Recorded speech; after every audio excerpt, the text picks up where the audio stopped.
বাংলাদেশ। বেলা 12টা। সূর্য ঠিক মাথার উপরে। দুপুরে নিস্তরঙ্গ আলোর মধ্যে শহরটাকে মনে হচ্ছে যেন এক ক্লান্ত চিত্রকরের আঁকা চুপচাপ জলরং চিত্র। ঘরের জানালার পাতায় রোদ পড়ে তৈরি করেছে স্বচ্ছ সোনালি ধুলোকণা। বাতাসে রয়েছে একটা নরম উত্তাপ, আর ঘরের ভেতরে সেই আলসে নিস্তব্ধতা যেন সময়কে থামিয়ে রেখেছে। এই সময়ে সেহরান গোসল সেরে এসেছে। ভেজা শরীর থেকে চুয়ে চুয়ে পড়ছে জলের বিন্দু, আর তার মুখে একটা তাজা প্রশান্তি। সে পরছে নিজের পছন্দের আরমানি ব্র্যান্ডের ধূসর রঙা ফর্মাল শার্ট, নিখুঁত ফিটিংয়ের জেড ব্ল্যাক প্যান্ট, আর ওপরটায় গাঢ় নীল স্ট্রাকচার কোট। জামার বোতাম থেকে যেন ছড়িয়ে পড়ছে একটি পরিপাটি সৌন্দর্যবোধ। চুলে হালকা জেল ম্যাট ফিনিশ, কোনো অতিরিক্ত উজ্জ্বলতা নয়, বরং নির্ভার ও মার্জিত। প্রতিটা স্ট্যান্ড যেন তার শৃঙ্খলার প্রতিচ্ছবি। ঘাড় থেকে গলার কাছ দিয়ে ভেসে আসছে গভীর সুবাস। টম ফোর্ড নোয়ার অ্যাক্রোট্রিম একটা নেশা ধরানো পুরুষালী গন্ধ, যেন অদৃশ্যভাবে ঘরের বাতাসকে তার নিজের করে নিচ্ছে। সেহরান আয়নার সামনে দাঁড়িয়ে নিজেকে বড় যত্নে খেয়াল করছে। সে ঠোঁটের প্রতিচ্ছবিকে দেখে, চোখে স্থির দৃষ্টি, ঠোঁটে নিঃশব্দ আত্মবিশ্বাস। সে জানে he does not just wear clothes, he owns them. নিজেকে নিয়ে সে সবসময় অতি মাত্রায় সচেতন।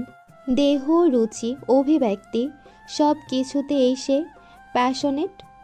তার জন্য সাজাটা শুধু বাহিক নয়, সেটা একরকম প্রস্তুতি নিজেকে পরীর চোখে গ্রহণযোগ্য রাখার জন্য। সে রেডি হতে হতে হঠাৎ জোরে গলায় বলে ওঠে, পড়ি, এই পড়ি। কিন্তু কোনো সাড়া নেই। ভেতরে বিরক্তি জমে ওঠে। সেহরান এমন মানুষ নয় যে ধৈর্য নিয়ে অপেক্ষা করবে, যাকে সে চোখে হারায়। ডাক দিলে সে সামনে না এলে তার মেজাজ গরম হয়ে যায়। হালকা নাক সিটকায় সে, কিন্তু কিছুক্ষণের মধ্যে দরজাটা ধীরে খুলে যায়। পরি ঢুকলো ঘরে, হাতে 1 কাপ ধোয়া ওঠা ব্ল্যাক এসপ্রেসো কফি, চোখে একরাশ ক্লান্তি, মুখে নরম গাম্ভীর্য।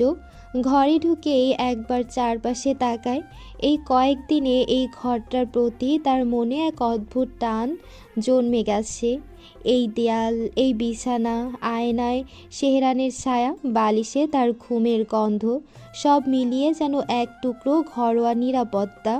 পরি ধীরে এগিয়ে এসে কফির কাপটা বাড়িয়ে দেয় সেহরানের দিকে। তার চোখে জমে থাকা ভাবনার কুয়াশা মুহূর্তে বুঝে ফেলে সেহরান। সে কাপটা নামিয়ে রেখে পরির হাত নিজের মধ্যে নিয়ে নরম গলায় বলে, আই নো তোর মন খারাপ, but here there is nothing I can do. বিয়ে করেছি বউকে সঙ্গে রাখার জন্য, ছেড়ে থাকার জন্য না। ওইখানে তো নিজের সংসার তোর জন্য ওয়েট করছে। যত তাড়াতাড়ি অ্যাকসেপ্ট করবি, ততই তোর জন্য সব সহজ হয়ে যাবে। এই কথাগুলো পরির বুকের কোথায় যেন ছুঁয়ে যায়। নিজের সংসার, এই শব্দটা বুকের মাঝে কেমন যেন একটা কেঁপে ওঠা হাওয়া তোলে। সে ধীরে মাথা তোলে, সেহরানের গলার কাছে এগিয়ে গিয়ে টাইটা ঠিক করে দিতে দিতে নিচু গলায় বলে, আমার কেমন যেন অস্থির লাগছে সবকিছু। সেহরান হঠাৎই তার কোমর জড়িয়ে ধরে টেনে নেয় কাছে। ভ্রু কুঁচকে গলায় হালকা রুক্ষতা এনে বলে, কেমন লাগছে? পরি চুপ করে তাকিয়ে থাকে তার চোখে। কিছুক্ষণ থেমে ভাঙা স্বরে বলে, মনে হচ্ছে একটা কালবৈশাখী ঝড় আসতে চলেছে, যা আমাকে হয়তো ভাসিয়ে নিয়ে যাবে। না পাবো কোনো কুল, আর না পাবো কোনো কিনারা। ভয় হচ্ছে খুব আমার। তার কণ্ঠে জমে থাকা সেই ভয় যেন বাতাসেও কেঁপে ওঠে। সে ধীরে মাথা রাখে সেহরানের বুকের উপর, যেন একটু আশ্রয় খুঁজে নেয় এই নির্ভরতার শরীরটাতে। সেহরান ওর মাথায় হাত বুলিয়ে দেয়, চোখে স্থির দৃষ্টি, গলায় গভীর আশ্বাস। সব কিছু তোর ওভার থিঙ্কিং এর ফল। আমি আছি কি করতে? আমি তোকে কিছু হতে দেব না। নতুন জায়গা যাচ্ছিস, তাই এমন ফিল হচ্ছে। আর যাই হোক না কেন, ইউ আর মাইন। তোকে সারা জীবন আমার হয়েই থাকতে হবে। তবুও পরীর বলা কথাগুলো সেহরানের ভেতরে কোথাও যেন রক্তিম আঁচড় কাটে। সে নিজেকে প্রশ্ন করে, সত্যি যদি ঝড় আসে, আমি কি পারবো ওকে রক্ষা করতে? পরি ধীরে নিজেকে ছাড়িয়ে নেয়, চোখে দৃঢ়তা, ঠোঁটে সংযত সংবেদন। আমি তো রেডি। আপনি রেডি হয়ে নিচে আসুন। সবাইকে লাঞ্চ করে মামা রওনা দিতে বলেছেন। আপনার সাথে লাঞ্চ করার জন্য উনি ওয়েট করছেন। শেহরান দাঁড়িয়ে থাকে আয়নার সামনে নিঃশব্দ। তার চোখ কিন্তু এখন আয়নার গায়ে আটকে নেই। সে তাকিয়ে আছে ভবিষ্যতের দিকে, যেখানে এক অজানা ঝড় ধেয়ে আসছে। আর সেই ঝড়ে সে নিজে ভেসে যাবে না তো? পরীকে আগলে রাখতে পারবে তো? এদিকে তানহার ঘর। এক অলস দুপুর, ঘরে এক প্রশান্ত ছায়া নেমে এসেছে। জানালার পর্দা হালকা দুলছে বাতাসে, যেন শব্দহীন দোলনায় বসে আছে সময়। টেবিলের উপর ছড়ানো বই, খাতা, নোটপ্যাড, হাইলাইটার সব কিছুই যেন জানিয়ে দিচ্ছে এই মেয়েটি নিজের ভবিষ্যতের সঙ্গে এক গভীর সংলাপে নিমগ্ন। তানহা বসে আছে বুক চাপা মনোযোগে, চোখে একরাশ দৃঢ়তা, ঠোঁটে এক টুকরো স্থিরতা। বইয়ের পাতায় চোখ, কিন্তু মনে চলেছে নীরব এক সংগ্রাম। ভবিষ্যতের স্বপ্ন, নিজের পছন্দ আর সমাজের চাপ, সব মিলিয়ে এক জটিল বাস্তবতার নকশা। এই সময় রাহুল ধীর পায়ে তানহার ঘরে প্রবেশ করে, নীরবে এসে দাঁড়ায় ওর পেছনে। তার পা রাখার শব্দ পর্যন্ত এত হালকা, যেন সে ছায়ার মতোই চলে এসেছে চুপিসারে।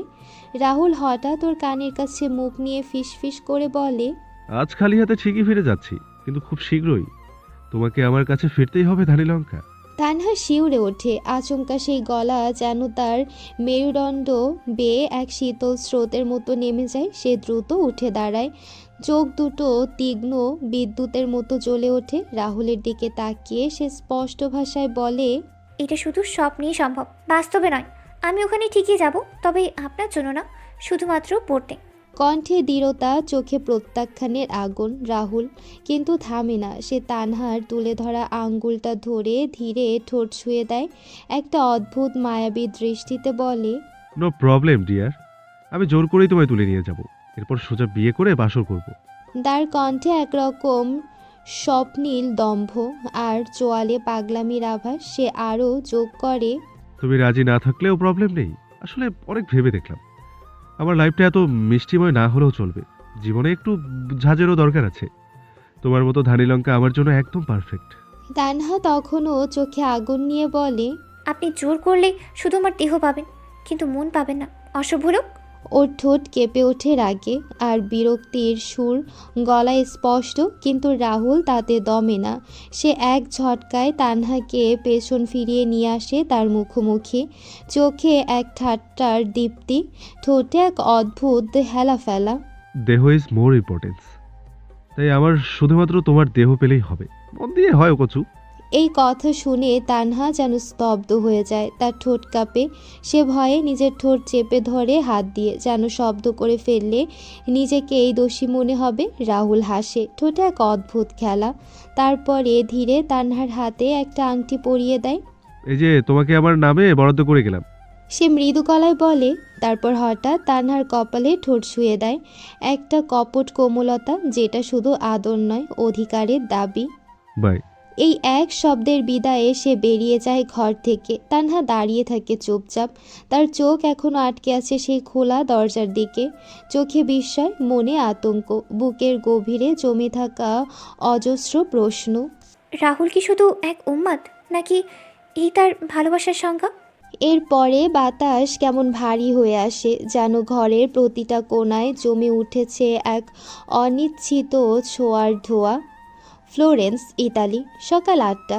সূর্যের আলোর ঝিলিকে ইতালির ঐতিহ্য আর আধুনিকতার মিশ্র ছোঁয়া যেন শহরের রাস্তায় ছড়িয়ে আছে। এখানে রৌদ্রোজ্জ্বল সকাল যেন কোনো শিল্পীর তুলি ছুঁয়ে যাওয়া ক্যানভাস। আকাশ জুড়ে নীলচে আলো, তার বুক জুড়ে হালকা সোনালি রোদে ঝলমল করা ধূসর বেগুনি ছায়া। ফ্লোরেন্স শহরের পুরনো দালানগুলো সময়ের গায়ে জমে থাকা ইতিহাসের মতো মাথা তুলে দাঁড়িয়ে, নীরব অথচ মুখর, আধুনিকতার ভিড়ে টিকে থাকা ক্লাসিক সৌন্দর্যের প্রতীক। বাতাসে হালকা শীতের ছোঁয়া, সূর্যের কোমল তাপে মিলেমিশে এক অপার্থিব অনুভূতি। সেই বাতাসেই ধীরে ধীরে হেঁটে আসছে ইউভান। আকাদেমিয়া দি ফিরেন্সে সিয়েনজার বিশ্ববিদ্যালয়ের মূল ফটকের দিকে তার চলা। তাকে কেউ ডাকে না, তবুও সে যেন কোনো অদৃশ্য কর্তব্যের টানে এগিয়ে চলে। ওর পরনে হোয়াইট টার্লনেক সোয়েটার, তার ওপর ছাইরঙা কোট, হাতে পুরনো চামড়ার ব্রিফকেস, চোখে গাঢ় ব্ল্যাক চশমা যা তার অভিব্যক্তিকে আরও রহস্যময় করে তোলে। তার মুখ, এটি গাঢ় গাম্ভীর্য, যেন শব্দ নয় ব্যক্তিত্বই তার পরিচয়। করিডোর ধরে হাঁটতে হাঁটতে ইউভান প্রবেশ করে তার চেনা বিভাগের দিকে। ফিজিক্স ডিপার্টমেন্ট, চেনা দেয়াল, চেনা জানালা, চেনা গন্ধ। তবু আজ যেন অচেনা কোনো নীরবতা, চারপাশে কোনো এক অজানা আশঙ্কা বাতাসে হালকা চাপ ফেলেছে। হঠাৎ পাশ দিয়ে হেসে হেসে হেঁটে যাওয়া কয়েকজন ছাত্রছাত্রী, কেউ হয়তো গ্রুপ স্টাডির প্ল্যান করছে, কেউ বা চাপা গুঞ্জনে ডুবে। ঠিক তখনই কানে আসে কারোর আলোচনার এক টুকরো উচ্চারণ, নন্দিনী নামটা। সরাসরি নয়, তবুও এত স্পষ্ট যেন কেউ ইচ্ছে করেই বলেছে। ইউভান থমকে দাঁড়ায়, শব্দ কানে লেগে থাকে, কিন্তু মানে বুঝে উঠতে পারে না।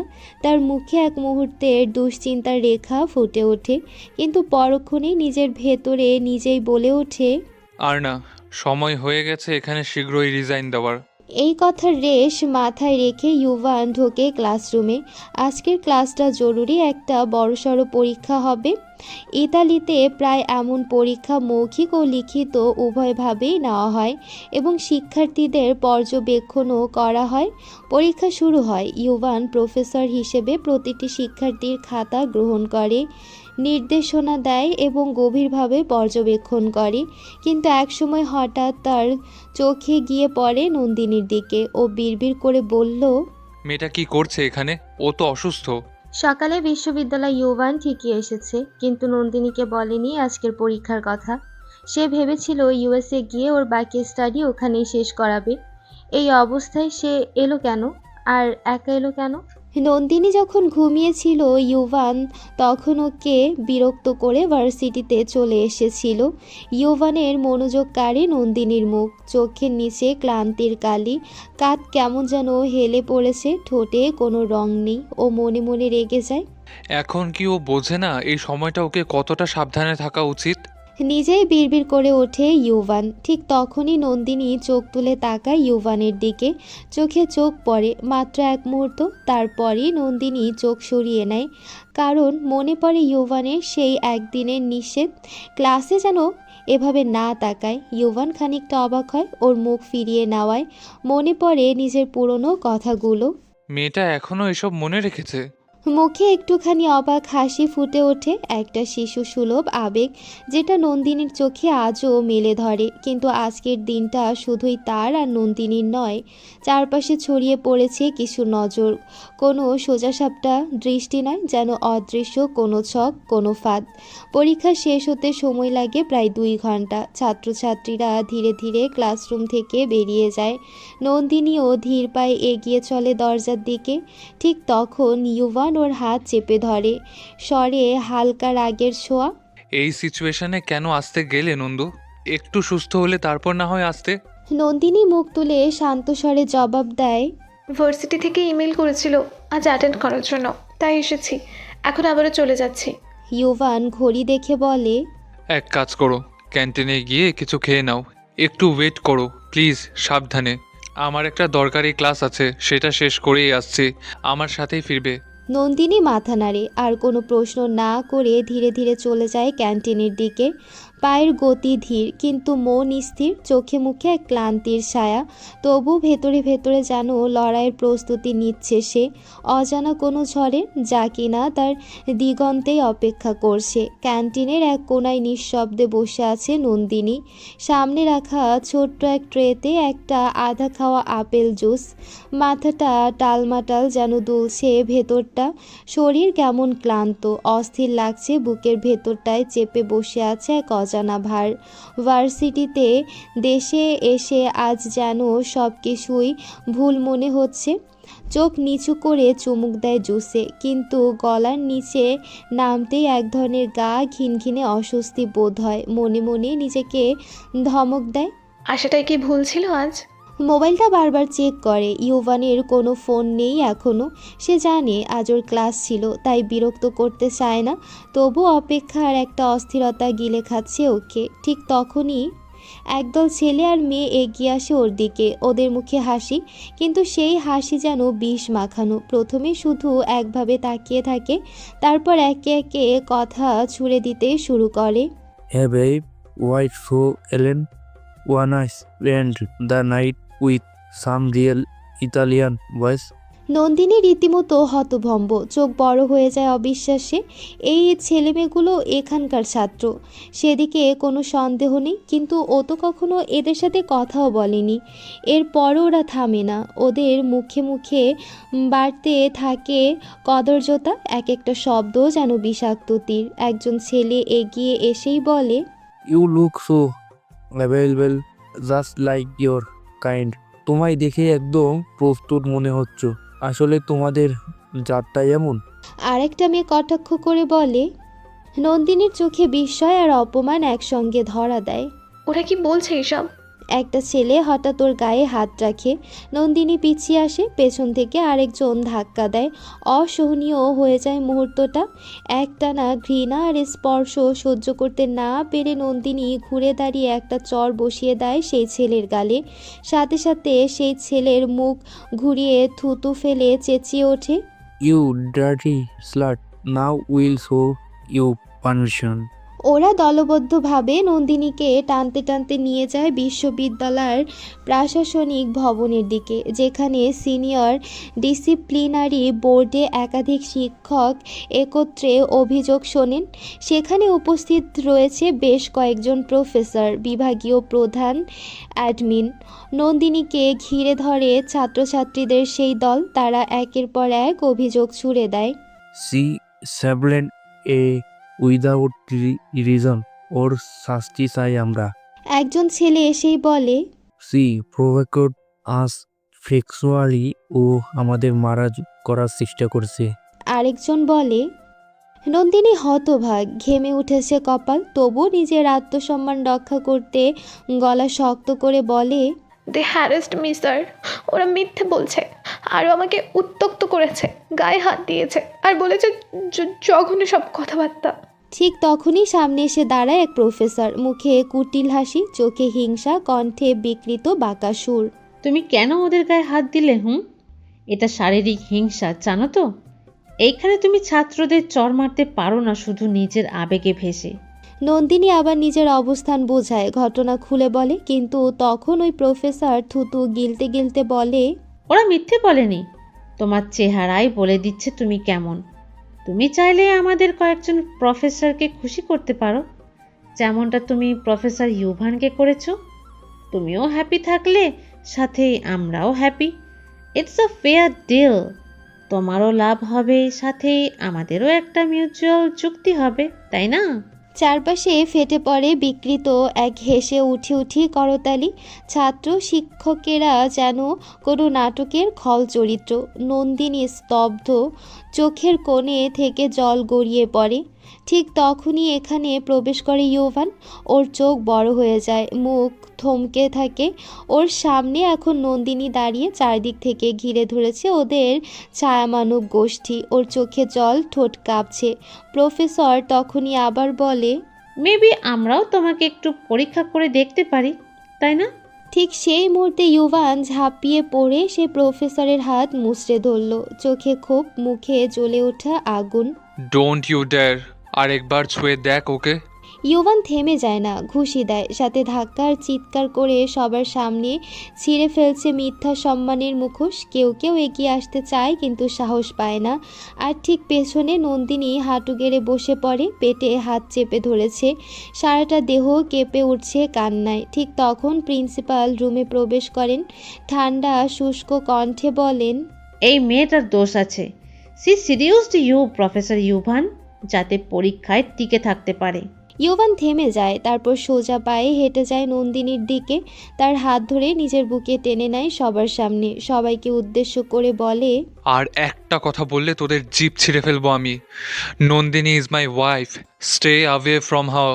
রুমের ভেতরে যেন পিনপতন নিস্তব্ধতা ঘিরে ধরে। প্রিন্সিপাল কিছু বলতে গেলে ইউভান ঘুরে বলে, আর একটা শব্দ বললে খুব খারাপ হবে। My personal life isn't your concern, তাই এতদিন কিছু বলিনি। শেষে চোয়াল শক্ত করে উচ্চারণ করে, my resignation letter will be reach your desk by tonight. I quit. নন্দিনীর হাত শক্ত করে ধরে ইউভান। দুজন একসাথে বেরিয়ে আসে সেই বিষাক্ত রুম থেকে। পেছনে পড়ে থাকে বিকৃত মুখ, বিকৃত সমাজ আর ভ্রষ্ট এক শাসন ব্যবস্থা। ইউভানের ফোনে হঠাৎ একটা শব্দ হলে ও দেখে একটা মেসেজ, যাতে লেখা আছে, mind it dear son, trailer কেমন লেগেছে? মেয়েটাকে লাইভ থেকে সরিয়ে দাও, না হলে তুমি জানো আমি ঠিক কি কি করতে পারি। হ্যাঁ, ইউভান স্তব্ধ হয়ে যায়। যে সব প্রিপ্ল্যান্ড। নিচে খানবাড়ির ডাইনিং টেবিলে আজ এক অদ্ভুত আবহাওয়া তৈরি হয়েছে। টেবিল জুড়ে সাজানো স্নেহমাখা খাবার, আর চারপাশে পরিবারের প্রিয় মুখগুলি বসে আছে যেন এক শেষে আলোর ভোজে। সেহরান আর পরি পাশাপাশি বসে খাচ্ছে। তাদের সামনে সেলিম খান সাহেব ও রফিক সাহেব বসে আছেন। আজ বহুদিন পর একসাথে সম্পূর্ণ পরিবারের মাঝে সেলিম খান দু চোখ ভরে দৃশ্যটা দেখছেন।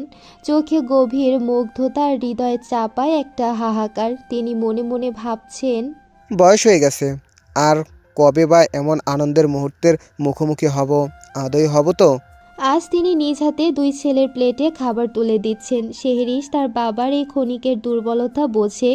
ছেলেটির মন কাঁদে। বাবার কাঁধে যে দায়িত্ব, তার ভার সন্তানদের হৃদয়ে নিঃশব্দে ধরা দেয়। শেহরানের মুখ দেখে কিছু বোঝা যায় না। তার অভিব্যক্তি বরাবরের মতোই গভীর, যেন এক কঠিন প্রাচীরের আড়ালে। কিন্তু পরি জানে, ওর এই মুখোশের আড়ালে চলছে এক অন্তর্দাহ, এক গোপন হাহাকার। সেলিম খান হঠাৎ শেহরানের হাত ধরে বলেন, আব্বু, তোমার সাথে আমার যা যা কথা হয়েছিল সব মনে রেখো। নিজের দায়িত্বে কখনো অবহেলা করো না। আমার তো বয়স বাড়ছে, কখন কি হয় বলা যায় না। পুরো পরিবারের দায়িত্ব এখন তোমার কাঁধে। শেহরান একটু বিরক্ত স্বরে বলে ওঠে, এইসব না বলে চুপচাপ খেয়ে নাও বাবা, এরপর ওষুধ খেতে লেট হয়ে যাবে। তার কণ্ঠে বিরাগ থাকলেও উপস্থিত সবাই মুচকি হেসে ফেলে। কারণ সবাই জানে শেহরান বাইরের দিকে কঠিন হলেও ভেতরে সে এক অতি কোমল হৃদয়ের মানুষ। ঈশানী, তানিশা, মাসুক আর রাহুলও লাঞ্চে ব্যস্ত। সেজতি খান আর সুমাইয়া খান মা স্নেহে নিজ হাতে সবার প্লেটে খাবার দিচ্ছেন। পরিবারের হাসি, আনন্দ, কথার ছটা আর মায়ার টান এক মায়াবী আবরণে আবৃত করে রেখেছে পুরো ঘরটাকে। লাঞ্চ শেষে বিদায়ের মুহূর্ত এসে পড়ে। লাগেজ গাড়িতে তোলা হয়েছে। দুইটা গাড়ি প্রস্তুত এয়ারপোর্ট পর্যন্ত পৌঁছে দেওয়ার জন্য।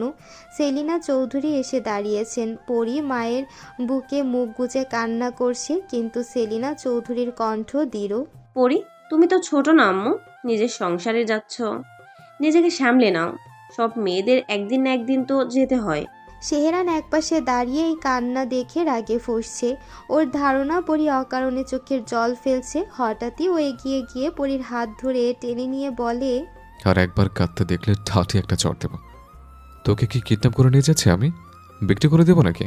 এই হঠাৎ ঝাঁঝালো কথায় সবাই চুপ করে যায়। পরিবেশ জমে ওঠে অস্বস্তির ঘন কুয়াশায়। কিন্তু সেলিনা চৌধুরী ক্ষিপ্ত হয়ে বলেন, এটা কি বলছো শেহরান? আমার সামনে তুমি আমার মেয়েকে মারার কথা বলছো? দেখছো না ও প্রথমবার কোথাও যাচ্ছে, তাও দেশের বাইরে। ভয় পাচ্ছ? স্বাভাবিক। শেহরান এবার পরির মায়ের দিকে ফিরে তাকিয়ে বলে, আসলে কি করবো শাশুড়ি আম্মু, আপনার মেয়ের প্রতি আমার আদরে তো আপনার অ্যালার্জি আছে। তাই ভাবলাম হয়তো যাওয়ার বেলা নিজের চোখে ওকে শাসন করা দেখলে খুশি হবেন। অথচ এতেও আপনি অখুশি। আপনার চাইলে আমি এখনও ওকে আদর করতেও পারি। নট আ ব্যাড ওয়ে, অন্য কিছু ভাববেন না। ওই জাস্ট টপটপ কয়েকটা চুমো খেতে পারি। খাবো শাশুড়ি আম্মু? বাধ্য জামাইয়ের মতো পারমিশন চায় সে। এই কথা শুনে রাহুল মাসুকের দিকে ঝুঁকে বলে, দেখ দেখ, যাওয়ার সময় এসকে ওর শাশুড়ির প্রেশার কেমন বাড়িয়ে দিয়ে যাচ্ছে। ভালো হলো না আর ছেলেটা।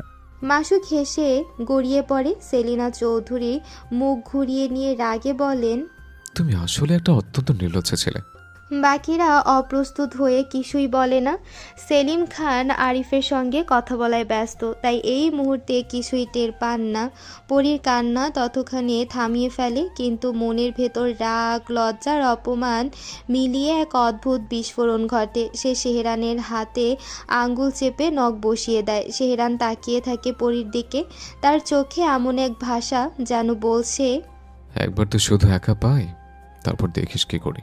সবাই গাড়িতে উঠে বসে, কেবল সেহরান এবার নিজের আব্বুর কাছে যায়। কিছু না বলেই হঠাৎ জড়িয়ে ধরে, চোখ বুজে বলে, বাবা, নিজেকে কোনোদিন একা ভাববে না, আর সবাইকে বিশ্বাস করবে না। সময় পেলে ওখানে চলে এসো, তোমার পরিমাকে দেখে যাও। কিন্তু এত কিছুর পরও সে মুখ ফুটে বলতে পারে না। বাবা, আমি তোমাকে খুব ভালোবাসি। কিন্তু কোথাও যেন এক দ্বিধা কাজ করছে, হয়তো বড় হয়ে যাওয়াতে, নয়তো এই বহু বছরের দূরত্বে। তবে সেলিম খান ছেলের কানে কানে বলেন, পাপা, তোমায় খুব ভালোবাসি আব্বু। এই দৃশ্য দেখে চারপাশে দাঁড়িয়ে থাকা সবার চোখে জল ভরে যায়। পরি এদিকে সেজুদি খানকে জড়িয়ে ধরে বলে, আমি কিন্তু খুব অপেক্ষা করব তোমার জন্য মামুনি, ওখানে এসো কিন্তু। সেজুদি খান মায়ার হাসি হেসে বলেন, অবশ্যই যাব। আমার ছোট্ট পরী বা শেহরান আসার খবর পেলেই উড়ে যাব। পরি নিরুত্তর এক উদাসী হাসি হাসে। এই বিদায়ের মুহূর্তে যেন তার আত্মায় একটি দীর্ঘশ্বাস এঁকে দেয়। সেহরান সব কিছুই চুপচাপ দেখে, তারপর আরিফের কাছে এগিয়ে এসে বলে, এখানে কাজ শেষ করে তাদের ব্যাক করো, আর আমার বোনকে দেখে রেখো। আরিফ সম্মান ভরে মাথা নেড়ে বলে, চিন্তা করবেন না স্যার, আমি আপনার কথা মতো সব গুছিয়ে ফিরে যাব। সেহরান আর কিছু না বলে পরীর হাত ধরে সেজুদি খানের দিকে একবার তাকায়, তারপর গাড়ির দিকে এগিয়ে যায়। সেজুদি খান বুঝতে পারেন ছেলের অভিমান, কিন্তু মা তো তার বুক পড়ে দুই ছেলের জন্যই। রাহুল জানালা দিয়ে তাকিয়ে থাকে, তানহা দাঁড়িয়ে আছে, তাকিয়ে আছে ওর দিকেই, কিন্তু মুখে স্পষ্ট কষ্টের ছাপ। রাহুল এক মুচকি হাসি দিয়ে মাথা নিচু করে। সেহরান এবার তানহার দিকে ফিরে বলে, এক্সাম শেষ হলো বলিস, আমি ওখানে যাওয়ার সব ব্যবস্থা করে দেব, পড়াশোনা সবার আগে। তানহা ভাইকে জড়িয়ে ধরে বলে, মিস ইউ ভাইয়া, পরীর খেয়াল রেখো। সেহরান মৃদু হেসে বলে, ভালো থাকিস বোন। সবশেষে সেহরান ও পরি উঠে বসে, গাড়ি চলতে শুরু করে, আর পেছনে রয়ে যায় প্রিয় মুখগুলি, চোখে জল নিয়ে ভালোবাসার ভারে নুয়ে। এক মুহূর্ত সময় যেন থমকে যায়। এই বিদায় শুধু দূরত্বের নয়, এই বিদায় এক যুগল আত্মার, এক যুগল অভিমান আর হাজারো না বলা কথার। দীর্ঘ কয়েক ঘন্টার ক্লান্তিকর আকাশপথ পেরিয়ে অবশেষে ইতালির রোম শহরের বুকে অবতরণ করে বিশালাকার এয়ারক্রাফটটি। Rome Leonardo da Vinci international airport, Fiumicino. বিমানবন্দরের কাছের জানালা দিয়ে সূর্যালোক এসে পড়ছে ভেতরের স্টিল কাঠামোতে, ঝকঝক করছে দুটি। পরীর চোখ জুড়ে বিদেশ বিভুয়ের অপরিচিত আলো ছায়ার খেলা, আর সেহরানের চোখে একরাশ নিঃশব্দ ক্লান্তি। ওদের সঙ্গে আছে রাহুল, ঈশানী, মাসুক, তানিশা আর শেহরিশ। সবাই গম্ভীর অথচ উত্তেজনায় ভরপুর। সকল ফর্মালিটি শেষে তারা যখন এয়ারপোর্টের গ্লাস দরজা পেরিয়ে আসে, তখনই বাইরে দাঁড়িয়ে থাকা একটি কালো ভ্যান ও সাদা SUV এ লেখা কোম্পানির নাম ডলডে ভিটা ম্যানেজমেন্ট গ্রুপ, যারা ওদের রিসিভ করতে এসেছে। সবার ঠোঁটে তখন অবসন্ন হাসি। একজন একজন করে গাড়িতে উঠে পড়ে, সবাই মিলে এক গাড়িতে। কেবল সেহরান আর পরি আলাদা একটি গাড়িতে ওঠে। গাড়ি ছুটে চলে রোমের সড়ক ধরে, ইউরোপিয়ান স্থাপত্যের ছায়া গায়ে মেখে। গাড়িতে বসে সেহরান, একদম বন্ধ করা ক্লান্তিতে পরীর কোলের উপর মাথা রেখে দেয়, শরীরটাকে ছুঁয়ে দেয় যেন তার একমাত্র আশ্রয়। পরী চমকে উঠে সামনের দিকে তাকায়, দেখে ড্রাইভার মনোযোগ দিয়ে গাড়ি চালাচ্ছে। আলতো গলায় বলে, সিটে হেলান দিন না, আমার কষ্ট হচ্ছে তো। সেহরান মাথা তুলে পরীর চোখে চোখ রেখে বলে, তোর থেকে আমি বেশি টায়ার্ড। কাল সারা রাত তো গেল প্লেনে, আর আগের রাত তো you remember all night I was working so hard, loving you like crazy. তোকে আদর করতে করতে রাত পেরিয়ে গিয়েছিল, তোর মনে নেই? ঠোঁটে মুচকি হাসি, ঠোঁটে বেপরোয়া ক্লান্ত ঠাট্টা। পরী তড়িঘড়ি করে সেহরানের মুখে হাত চেপে ধরে। চুপ করুন বেহায়া লোক, ড্রাইভার শুনছে। সেহরান ড্রাইভারের দিকে একবার তাকিয়ে ফিসফিসিয়ে বলে, সিরিয়াসলি বডি, ওর চেহারা দেখে কি মনে হচ্ছে? বাংলা বোঝে? রিল্যাক্স থাক, আর আমার চুল টেনে দে প্লিজ। বলেই পরীর পেটে মুখ গুজে শান্তির আশ্রয় খোঁজে। পরী একটাও কথা না বলে আস্তে করে ওর চুলে আঙ্গুল চালায়, কিন্তু নিজের শরীরটাও ভালো লাগছে না, গাটা কেমন গুলিয়ে উঠছে। এত একটা লং জার্নির ক্লান্তি সব মিলিয়ে মাথা ঝিমঝিম করছে। ও আস্তে করে সিটে হেলান দেয়, চোখ বুঝে নেয়। হঠাৎ সেহরান সবটাই খেয়াল করে উঠে বসে, পরীর হাত ধরে টেনে নিজের বুকের কাছে জড়িয়ে নেয়। পরী চমকে তাকায়, কিন্তু এই আদরের টানে আর বাধা দিতে পারে না, নিজেই জড়িয়ে ধরে সেহরানের বুকে মাথা এলিয়ে দেয়। সেহরান মুচকি হেসে বলে, এখন কে কাকে ডিস্টার্ব করছে বলতো? পরী মাথা নেড়ে বলে, আমার সত্যিই খারাপ লাগছে। সেহরান বুঝতে পারে, তাও পরীর চুলে হাত রেখে মৃদু কণ্ঠে ইচ্ছে করে বলল, কি স্বার্থপর বউ আমার, স্বামীকে রেস্ট দেওয়ার বদলে ওটা নিজের রেস্ট নিচ্ছে। পরী গাল ফুলিয়ে দূরে সরে যেতে চাইলে সেহরান ওকে আরও শক্ত করে জড়িয়ে ধরে বলে, এভাবেই থাক, শান্তি পাচ্ছে। কোনো শব্দ হয় না, শুধু গাড়ির মৃদু ঘুরপাক শব্দ। কাছের বাইরে রোম শহরের ছুটে চলা ইমারত আর ইতিহাসের পাথরে আঁকা নীরবতা। পরী চোখ বন্ধ করে থাকে সেহরানের বুকে। সেহরানও সিটে মাথা এলিয়ে দেয়। এই মুহূর্তে দুজনের মনেই আর কোনো ক্লান্তি, অভিমান কিংবা জার্নির জঠরঘাত নেই। আছে কেবল এক শান্ত বিশ্বাস, কোথাও পৌঁছাতে হলে একে অপরের ভেতর দিয়েই যেতে হবে। বিকেলবেলা সূর্যটা ইতালির রোম শহরে হালকা সোনালি আলো ছড়িয়ে দিচ্ছে। সেই আলোয় ঝকঝক করছে ওতেল দা রোসি এর মার্বেল প্রাঙ্গণ। এ সময় সেহরানের গাড়িতে এসে গেটের সামনে থামে। গাড়ি থামতেই হোটেল বয়রা দৌড়ে এসে দরজা খুলে দেয়। একটু পরেই বাকিরাও একে একে হাজির হয়। সকলে যখন হোটেলের মূল ফটক ধরে ভেতরে ঢুকছে, তখন গার্ডরা মাথা নিচু করে বলে ওঠে, বুয়া না সেরা, যার অর্থ শুভ সন্ধ্যা। সেহরান গম্ভীর মুখে চোখের ভাষায় সৌজন্য প্রকাশ করে। বাকিরাও সেই সৌজন্যে সাড়া দেয়। শুধু পরী অবাক দৃষ্টিতে সবার দিকে তাকিয়ে থাকে। ওর মুখে স্পষ্ট বিভ্রান্তি। হোটেলের অভ্যর্থনা পেরিয়ে লবিতে ঢুকতেই পরী সেহরানের কানে কানে জিজ্ঞেস করে, ওরা এভাবে কনিশ করলো কেন? এটা কি ছিল? সেহরান হালকা হেসে বলে, এটা দেশের কালচার পড়ে, এখানে সন্ধ্যায় কাউকে সম্ভাষণ জানাতে হয় এভাবে। এটা একটা সামাজিক সৌজন্য, কেউ যদি উত্তর না দেয় ওদের খারাপ লাগে। পরী বিজ্ঞের মতো মাথা নেড়ে বলে, এখন বুঝলাম। রাহুল তখন রুমের কার্ডগুলো হাতে নিয়ে এসে বলে, আমাদের রুম আগে থেকেই ঠিক করা, এই নে রুমের কার্ডগুলো। আমি অনেক টায়ার্ড, আগে গিয়ে একটু ফ্রেশ হয়ে আসি, তারপর একসাথে ডিনার করব। মাসুক তখন বলে, আমিও একটু রেস্ট নিই, পেছনের সিটে ঘুম না হওয়ায় মাথা ধরে আছে। ঈশানী হালকা হেসে তানিশার দিকে তাকিয়ে বলে, চল তানু, আমরা দুজন এক রুমে রেস্ট নেব, পরে সবাই মিলে দেখা হবে। রাহুল শেহরিশের দিকে ফিরে বলে, ছোট ভাই আমি রুমে যাচ্ছি, চাইলে আমার সাথে চল। শেহরিশ হেসে বলে, সমস্যা নেই, চলুন। তবে যাওয়ার সময় একবার পরীর দিকে তাকিয়ে চোখ নামিয়ে ফেলে। কিন্তু পরী তখন সেহরানের হাত ধরে রিসিপশনের কারুকাজ, দেয়ালে টাঙানো চিত্রকর্ম সব মনোযোগ দিয়ে দেখছে।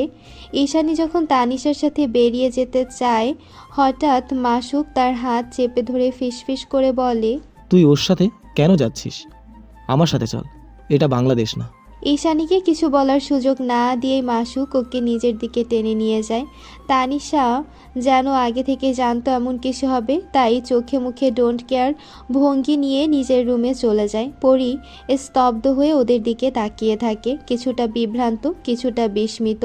সেহরান তখন রুমের কার্ড নিয়ে ওকে নিয়ে নিজের রুমে যায়। ভেতরে ঢুকে সেহরান বিছানায় নিজের শরীর ছুঁড়ে দেয়, চোখ জোড়া বন্ধ করে বলে, উফ, আমি আর পারছি না পড়ি, একটু রেস্ট হয়নি। পরীকে চিহ্নিত দেখতে পেয়ে জিজ্ঞেস করে, কি হলো, এত কি ভাবছিস? পরী বিছানায় সেহরানের পাশে বসে ওর ক্লান্ত চোখে তাকিয়ে জিজ্ঞেস করে, আচ্ছা, ইস্যু আপু আর মাসুক ভাইয়া এক রুমে যেয়ে কি করবে, তাও একসাথে?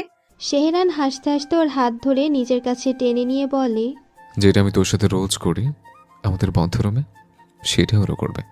পার্থক্য একটাই, আমি তোর হাজব্যান্ড। পরী বিস্মিত মুখে বলে, ওরা তো ফ্রেন্ড, আর সব থেকে বড় কথা ওরা আনম্যারিড। কিন্তু আমার মাথায় তো কিছু ঢুকছে না, এটা কি ঠিক? সেহরান তখন গম্ভীরভাবে বলে, এটা এই দেশের কালচার, সবাই তো আর আমার মতো না যে বউয়ের বড় হওয়ার অপেক্ষায় পথ চেয়ে বসে থাকবে। বেশি ভাবিস না এসব। তুই যেয়ে ফ্রেশ হয়ে আয়, তারপর আমি যাব। পরি একটু এতুস্থ করে, তারপর সাহস করে সেহরানের মুখের সামনে মুখ এনে ফিসফিস করে বলে, সত্যি করে বলুন তো, আপনি এখানে একা থাকা অবস্থায় এসব কিছু করেছেন নাকি? সেহরান ওর চোখে চোখ রেখে পরীকে রাগানোর উদ্দেশ্যে মুচকি এসে বলে। If I see I did, what will you do? Pori তখন সত্যি সত্যি রেগে যায়। ও সেহরানের পেটের উপর বসে ওর গলা চেপে ধরে বলে, একদম জানে মেরে ফেলবো। সেহরান কেসে উঠে বলে, ছাড় ছাড় প্লিজ। পরি লজ্জায় আর ভয়ে হাত ছেড়ে উঠে যেতে চায়। ঠিক তখন সেহরান ওকে উল্টে বিছানায় ফেলে ওর গায়ে উঠে পড়ে বলে, খুব সাহস বেড়েছে তাই না? আমি কি এমন ছিল নাকি যে তোকে ঠকাবো? আমি শুরু থেকে তোর প্রতি লয়াল, তুই বুঝতে পারিস না এটা? পরি সেহরানের চোখের দিকে তাকিয়ে থাকে, সেখানে লেখা আছে স্পষ্ট সত্য। সে হালকা কাপা কণ্ঠে বলে, আমি গোসল করে আসি। যেতে গেলেই সেহরান ওর পথ আটকে বলে, ডিসিশন চেঞ্জ, এখন তুই একা না, আমরা দুজনে একসাথে গোসল করব। এই বলেও পরীকে এক ঝটকায় কোলে তুলে অষ্টমীর দিকে হাঁটা শুরু করে। পরি বিস্ময়ে বলে, ছাড়ুন বলছি, একা করব আমি। সেহরান ফিসফিস করে বলে, sorry babe, no more solo bats, no time left. সন্ধ্যার আবছা আলো ঘরের জানালা দিয়ে ভেসে আসছে। সুটকেসের চেন খুলে ইয়োভান একের পর এক জামাকাপড়, ওষুধ, কাগজপত্র সযত্নে গুছিয়ে নিচ্ছে। পাশে রাখা ব্যাগের এক কোণে রাখা দুটো টেডি, একটা নন্দিনীর আরেকটা তাদের আগত সন্তানের জন্য। এই ব্যস্ততার মাঝেই নন্দিনী চুপচাপ এসে দাঁড়ায়, গলার স্বরটা ক্লান্ত কিন্তু নরম। স্যার, কাল একবার মলে নিয়ে যাবেন? কয়েকটা দরকারি জিনিস কেনা বাকি আছে। ইয়োভান থেমে যায়, চোখে পড়ে নন্দিনের ক্লান্ত মুখটা। গতকাল ভার্সিটি থেকে ফিরে আসার পর থেকে যেন কোথাও হারিয়ে গিয়েছে সে। কোনো প্রশ্ন নেই, কোনো অভিযোগও না, শুধু একটা নিঃশব্দ অস্থিরতা। ভেতরের অজানা কষ্টে চিনচিন করে ওঠে ইয়োভানের মন। ভাবতে থাকে, এই মেয়েটি যে অনেকটা জানে তার অতীতের সব অন্ধকার অধ্যায়, তবু থেকেছে সে তার জীবনে। ইয়োভান ভেবে পায় না এই কয়েকদিনে নন্দিনীর উপর অসম্ভব একটা মায়া পড়ে গেছে। আসলে নন্দিনী মেয়েটাই এমন, পেটের মধ্যে যে শিশুটি আস্তে আস্তে বাড়ছে তার দায় সে নিয়েছে, এক বিন্দু কোনো অভিযোগ না করি। এই কদিনে নন্দিনী শুধু একজন প্রেয়সী নয়, হয়ে উঠেছে ওর ছায়াসঙ্গী, এক অপার নির্ভরতার নাম। নন্দিনীর উপর ইয়োভানের মায়া যেন দিনে দিনে আরও বেড়ে চলেছে। সব ভাবনা ছিঁড়ে ইয়োভান ধীরে এসে ওর হাত ধরে নিজের পাশে বসায়, মাথায় হাত রেখে চোখে চোখ রাখে। ঠিক আছে, নিয়ে যাব, কিন্তু একটাই শর্ত আছে। Promise me you won't rush, just take care of yourself. Nandini মাথা হেলে সম্মতি জানায়, একটু শিশুর মতো শান্ত চেহারা। তখন ইয়োভান গভীর গলায় বলে, নন্দু, একটা কথা মনে রেখো, একবার যখন তোমাকে নিজের করে নিয়েছি তখন এই পৃথিবী আর কারোর মতামতে কোনো মূল্য আমার কাছে নেই। তুমি এখন আমার জীবনের সবচেয়ে গুরুত্বপূর্ণ একজন। তোমায় সুস্থ রাখতে যা লাগে আমি সব করব, without a second thought. Nandini মৃদু হেসে ইয়োভানের দিকে তাকিয়ে ওর কপালে চুমু এঁকে দিয়ে বলে, আমি জানি আপনি আমাকে কোনোদিনও ছেড়ে যাবেন না। ইয়োভান সেই চুমুর উত্তরে নিজে ঠোঁট রাখে নন্দিনীর কপালে, চুমু দিয়ে বলে, কোনো দিনও না। তারপরে ওর পেটে ঠোঁট ছুঁয়ে ফিসফিস করে বলে, hey champ, papa won't make any more mistakes. তোমায় নিয়ে রঙিন দুনিয়া সাজাবো আমি আর তোমার মাম্মা। জলদি চলে এসো আমাদের কোলে। এই মুহূর্তের শান্তির মাঝেই আচমকা ইয়োভানের ফোন বেজে ওঠে। স্ক্রিনে চোখ রেখে নন্দিনীকে বলে, এক কাপ কফি এনে দেবে প্লিজ। নন্দিনী সম্মতি জানিয়ে চলে যায় রান্নাঘরের দিকে, আর ইয়োভান ধীরে কলটা রিসিভ করে। ওপাশে অ্যালেক্স ঠান্ডা গলায় বলে, how are you dear son? কালকে ট্রেলারটা কেমন লাগলো? মেয়েটাকে ছেড়ে দাও তাড়াতাড়ি, এমনিতেও অনেক সময় নষ্ট করেছো। একটা দীর্ঘ নিঃশ্বাস ফেলে ইয়োভান, তারপর কিছু একটা চিন্তা করে স্বাভাবিক গলায় উত্তর দেয়, আপনি যা বলেছেন এটাই দারুণ প্ল্যান করেছেন। ভাবছি হয়তো ঠিক এত বড় লোকের মেয়েকে বিয়ে করাটাই সত্যি একটা ভালো প্ল্যান। আপনি একটা কাজ করুন, আমাকে 1 সপ্তাহ সময় দিন, আমি ওর ব্যবস্থা করি আগে। এরপর আপনি যা বলবেন তাই করব। আর হ্যাঁ, এই কয়েকদিন আমাকে আর ফোন করবেন না। You will only delay my plans, understand? Alex সস্নেহে যেন হেসে ওঠে ওপাশ থেকে। জাস্ট 1 উইক, মনে থাকে যেন, না হলে এবার মেয়েটাকে কিন্তু বাঁচাতে পারবে না। তুমি তো জানো আমার মারা স্টাইলটা আবার কতটা ইউনিক। ফোনটা কেটে যায়। একটা ঠান্ডা নীরবতা ঝুলে থাকে ঘরে। ইউভান ফোনটা টেবিলের উপর রেখে মুচকি হেসে ফেলে, চোখে অদ্ভুত এক অন্ধকার দীপ্তি। তারপর ধীরে বলে, আগের সেই ইউভান নেই আমি। You will never find me again, bastard child. আগে দেখ কাল তুই কোথায় থাকিস। সে জানে, আসল খেলা তো কেবল শুরু। গ্যালারিয়া আলভেডো, সর্দি, রোম। ভোরের কোমল আলো এখন মধ্যরোতে রূপ নিয়েছে। সকাল 11টা। সেই সুবর্ণ আলোকছটায় ইতালির নামজাদা শপিং মলের মেঝেতে ঝিলিক দিয়ে উঠছে স্ফটিক টাইলসের প্রতিচ্ছবি। এক বিশাল বর্ণিল বহু স্তর বিশিষ্ট শপিং মল। এই মল যেন শুধু কেনাকাটার জায়গা নয়, বরং এক ধরনের বর্ণময় জীবনের প্রদর্শন। মলের ভেতর মেঝেতে মোজাইক করা মার্বেল পাথর, চারপাশে দামি ব্র্যান্ডের শোরুম, সুগন্ধির গন্ধে ভাসমান বাতাস, আর প্রতিটি ঘরে জ্বলছে দৃষ্টিনন্দন ঝাড়বাতি। সেহরান, রাহুল, মাসুক আর বাকিরা একসাথে প্রবেশ করল বিশাল ভবনের কাজ ঘেরা মূল ফটক দিয়ে। কিন্তু এ যাত্রায় লক্ষ্য ব্যাগ ভর্তি শপিং নয়, এই বিলাসিতার আড়ালে লুকিয়ে আছে এক জরুরি সাক্ষাৎ ডিটেকটিভ মিস্টার জ্যাকসনের সঙ্গে। এমন একজন যিনি এত সহজে দেখা দেয় না, তবে দেখা দিলে বুঝে নিতে হয় পেছনে অবশ্যই আছে গভীর কোনো কাহিনী। শুরুতেই সেহরান মুখ কুঁচকে রাহুলকে উদ্দেশ্য করে গর্জে ওঠে, কথা কোথাকার, কাকে হায়ার করেছিস?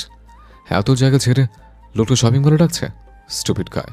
তার চোখে মুখে বিরক্তি, ঠোঁটে চাপা বিদ্রুপ। মাসুক তখন ঠান্ডা গলায় শান্ত করার ভঙ্গিতে বলে, আরে এসকে, এত রাগ করিস না। আমি ভাবছি এমনি এমনি তো এত বড় ডিকটিভিটি দেখা করতে বলেনি, নিশ্চয়ই কিছু আছে। হয়তো লোকেশন বেছে নেওয়ার পেছনে কোনো কারণ রয়েছে। রাহুল নিজের ফোনে লোকেশন দেখে বলে, চল ওদিকটায় যাই, গুগল তো ওখানেই দেখাচ্ছে লোকেশন, নিশ্চয়ই সেখানেই আছে। এদিকে সেহরানের নজর পড়ে একটু পেছনে থাকা পরীর দিকে। পরী তখন ঈশানীর সাথে মলের কাজ ঘেরা করিডোর ধরে হেঁটে যাচ্ছে। দুজনে কোথাও যেন বিস্ময়ে তাকিয়ে দেখে কোনো দামি শোরুম বা রঙিন এক্সিবিশনের ঝলক। সেহরান গলা উঁচিয়ে বলে, এসো প্লিজ, আমার পরের দিকে একটু খেয়াল রাখিস। আমরা একটু সামনে যাচ্ছি, খুব বেশি দূরে যাস না, সামনে থাকিস কিন্তু।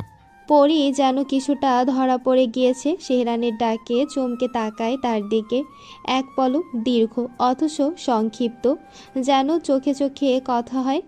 আর তখনই সেহরান হঠাৎ একটানা হাওয়ায় ঠোঁট দিয়ে ছুঁড়ে দেয় একটা ফ্লাইং কিস। পরী লজ্জায় মুখ সরিয়ে নেয়, চোখ নামিয়ে রাখে, যেন কারো কাছে ধরা পড়ে যাবে এই অমোঘ সংবেদনশীল মুহূর্ত।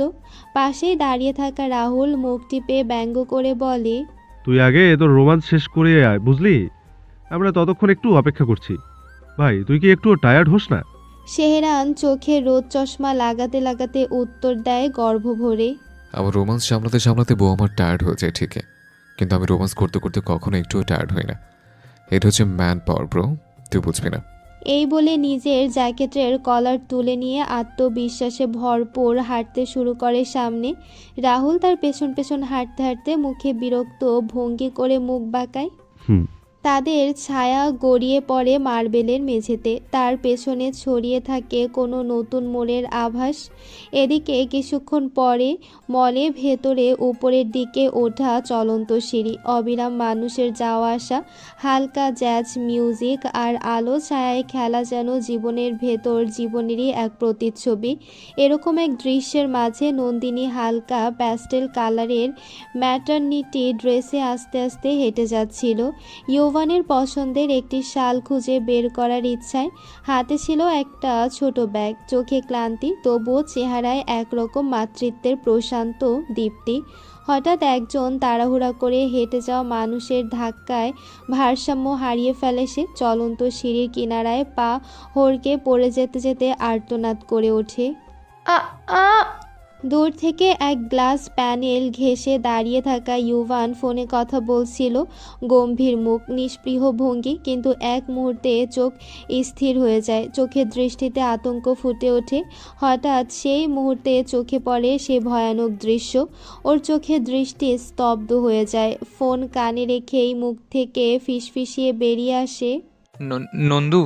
পরক্ষণেই ফোনটা ছুঁড়ে ফেলে দিয়ে দৌড় দেয়। চোখে যেন বিস্ফোরণের পূর্ব মুহূর্তের ভয়। পায়ের নিচের মাটি যেন সরে যাচ্ছে। এদিকে নন্দিনী আর মাত্র এক পা দূরে মৃত্যুর কাছাকাছি পৌঁছে গেছে। ওর চোখে স্পষ্ট আতঙ্ক, আজ হয়তো সব শেষ। ঠিক তখনই একটি অচেনা হাত পেছন থেকে ঝাঁপিয়ে পড়ে। একটি মেয়ে, দুর্বল শরীরে, তবু আপ্রাণ চেষ্টা করে নন্দিনীর হাত ধরে রাখতে। হাত কেটে রক্ত পড়ছে, অথচ সে ছাড়ে না। চারপাশে ভিড় জমে গেছে। নিরাপত্তা কর্মী এগিয়ে আসে। লোকজন মোবাইলে ভিডিও করছে, কিন্তু সেই মেয়ে অচেনা অথচ সাহসী। দুহাতে টেনে তুলে আনে নন্দিনীকে সিঁড়ি থেকে। দুজনই হাঁপাচ্ছে। ইউভান এসে পড়ে, একটু দেরি করে না। সে বলে, তুমি ঠিক আছো তো নন্দু? কিছু হয়নি তো? বলে এক ঝটকায় জড়িয়ে ধরে। নন্দিনী বলে কাপা স্বরে, আমি ঠিক আছি। ওনা থাকলে আজ আমি থাকতাম না। তখনই ইউভান সামনে তাকায়, দেখে একটি মেয়ে, মুখে মাস্ক, পরনে দেশি সাজ, হাতে ছিঁড়ে যাওয়া জায়গা থেকে রক্ত গড়িয়ে পড়ছে। তোমার তো কেটে গেছে অনেকটা, দেখি তোমার হাতটা। বলে ইউভান ওর সামনে এগিয়ে যায়। মেয়েটিও মুখ তুলে তাকায় ওর দিকে। দৃষ্টির সম্মুখে হঠাৎ এক অদ্ভুত টান। ইউভানের ভেতরটা হঠাৎ কেঁপে ওঠে। ও দেখতে থাকে মেয়েটির চোখ যেন কোনো হারিয়ে যাওয়া জগতের আয়না, অচেনা অথচ অদ্ভুতভাবে চেনা। মেয়েটি থমকে যায়, একটু পিছিয়ে আসে। ঠিক তখনই পেছন থেকে কেউ এসে জড়িয়ে ধরে মেয়েটিকে। চোখে উদ্বেগ, চোখে মুখে রাগ স্পষ্ট। পড়ি, তুই ঠিক আছিস তো? ইউভান পরিশব্দটা শুনে একদম স্থবির হয়ে যায়। মনে হয় শব্দটি ওর বুকের মাঝখানে গেঁথে বসলো। পড়ি। ইউভান মুখ তুলে তাকায় সেই ছেলেটির দিকে, দেখে মুখে মাস্ক। দুজনের চোখে চোখ পড়ে, কিন্তু কেউ কিছু বলে না। পরি ধীরে বলে, আমি ঠিক আছি, তেমন কিছু হয়নি। শেহরান পরির হাতের রক্ত দেখে ঘাবড়ে যায়, চোখে স্পষ্ট আতঙ্ক। এখনই ডাক্তারের কাছে চল, এক মুহূর্ত দেরি করবো না। বলে আর কারো কথা না শুনে পরীকে নিয়ে হাঁটা দেওয়ার জন্য উদ্যত হয়। তখনই নন্দিনী পরীর দিকে এগিয়ে আসে, চোখ ছলছল করছে। ও পরীর হাত দুটো ধরে বলে, কিভাবে তোমায় ধন্যবাদ দেবো বুঝতে পারছি না। আজ তুমি না থাকলে আমার সঙ্গে সঙ্গে আমার অনাগত সন্তানটিও হারিয়ে যেত। পরি কেবল হেসে মাথা নাড়ে, কিন্তু কিছু বলে না। ইউভান সামনের দিকে এসে দাঁড়ায়, তার গলায় স্নিগ্ধ কৃতজ্ঞতা আর অজানা বিস্ময়ের মিশেল। তুমি জানো না আজ তুমি আমাকে কি ভয়াবহ ক্ষতি থেকে বাঁচালে। পরি এবার অবাক হয়ে ইউভান আর নন্দিনীর দিকে তাকায়। ঠিক তখন শেহরান পাশে দাঁড়িয়ে বলে, এখন যদি তোর কিছু হয়ে যেত আমি কি করতাম পড়ি? তার চোখে শুধু রাগ নয়, একরকম আতঙ্ক ভেজা অস্থিরতা। আর এক মুহূর্ত দাঁড়ায় না সে। পরীকে সঙ্গে নিয়ে সোজা বেরিয়ে যায় ভিড় ঠেলে। সবাই ছড়িয়ে পড়ে আবার যার যার গন্তব্যে। শুধু ইউভান থমকে দাঁড়িয়ে থাকে, স্তব্ধ চোখে তাকিয়ে থাকে পরীর চলে যাওয়া পিঠের দিকে। তার মাথার ভিতর বারবার ঘুরে বেড়াচ্ছে একটি মাত্র নাম, পড়ি। তার বুকের ভেতর যেন ঢেউ খেলে যায় কোনো হারিয়ে যাওয়া সম্পর্কের একটি অনুভূতি, যা কেবল অনুভব করা যায়, কিন্তু ব্যাখ্যা নয়।